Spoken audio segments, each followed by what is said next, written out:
26장 예레미야의 성전설교. 유다 왕 요시야의 아들 요야김이 나라를 다스리기 시작할 무렵 하나님의 메시지가 예레미야에게 임했다. 하나님의 메시지다.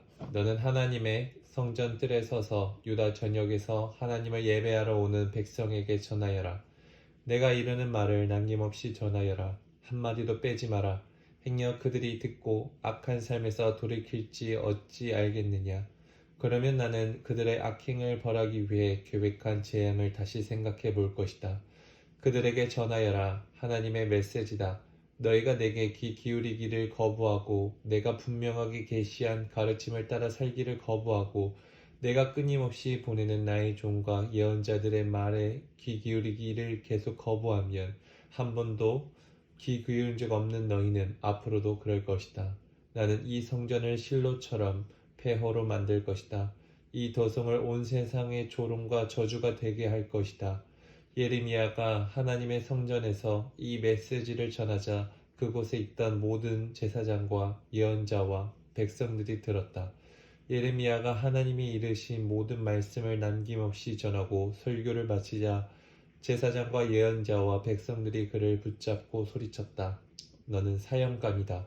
감히 하나님의 이름을 들먹이며 이 성전이 실로처럼 폐허가 될 것이라고 말하느냐? 이 도성 사람들이 다 전멸한다고? 성전 안에 있던 백성 모두가 폭도처럼 예레미야에게 달려들었다. 유다 왕궁의 고관들이 이 일을 전해 들었다. 그들은 즉시 왕궁을 떠나 하나님의 성전에 와서 진상을 조사했다. 그리고 하나님의 성전 새 대문 어귀에서 현장 공판을 열었다. 먼저 예언자와 제사장들이 입을 열어 고관과 백성들을 향해 말했다. 이 자를 사형에 처하십시오. 그는 죽어 마땅합니다. 여러분이 들은 것처럼 그는 이 도성을 저주하는 설교를 했습니다. 이번에는 예레미야가 군중이 보는 앞에서 고관들을 향해 말했다. 하나님이 나를 보내셔서 여러분이 전해 들은 그 말씀 모두를 이 성전과 도성을 향해 전하라고 하셨습니다. 그러니 이제 응답하십시오. 여러분의 삶을 바꾸고 행위를 바꾸십시오. 하나님의 메시지에 귀 기울이고 순종하십시오. 그렇게 되면 하나님께서 내리겠다고 하신 재앙을 다시 생각하겠다고 말씀하십니다. 내 몸은 여러분의 손에 달려 있습니다. 여러분 마음대로 하십시오. 그러나 이것만은 분명히 알아두십시오. 만일 여러분이 나를 죽인다면 그것은 죄 없는 자를 죽이는 일이고 여러분과 이 도성과 이곳 백성 모두가 그 일에 대해 책임을 져야 합니다. 나는 단 한마디도 내 생각을 말하지 않았습니다. 하나님께서 나를 보내셨고 내게 해야 할 말을 일러주셨습니다.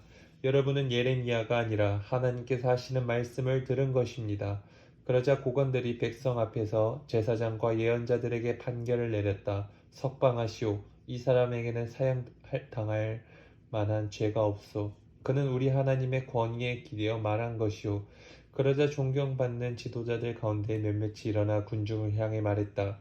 유다 왕 히스기야가 다스릴 때에 모레셋 사람 미가가 유다 백성을 향해 이런 설교를 한 적이 있습니다.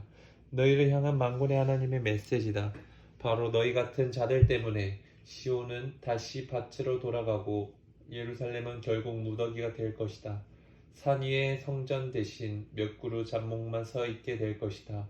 이런 설교를 했다고 히스기야 왕이나 유다 백성이 그 모레셋 사람 미가를 죽였습니까? 아닙니다. 오히려 히스기야는 그를 높이면서 하나님께 자비를 베풀어 달라고 기도하지 않았습니까? 그러자 하나님께서는 내리시겠다고 하신 재앙을 취소해 주시지 않았습니까? 그러니 여러분, 자칫하면 우리가 끔찍한 재앙을 불러들일 수 있습니다.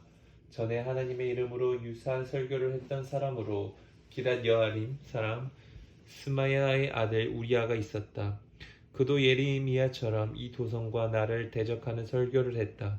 그의 설교를 들은 요야김 왕과 그의 고관들은 그를 죽이기로 작정했다. 목숨이 위태로워지자 우리아는 이집트로 도망가 숨었다.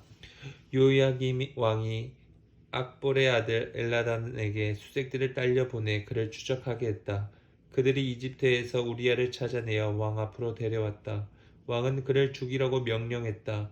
그들은 그의 시신을 쓰레기 버리듯 도성 바깥에 던져버렸다. 그러나 예레미야는 사반의 아들 아히감이 나서서 그의 편을 들어주었기에 군중의 손에 죽는 것을 면할 수 있었다.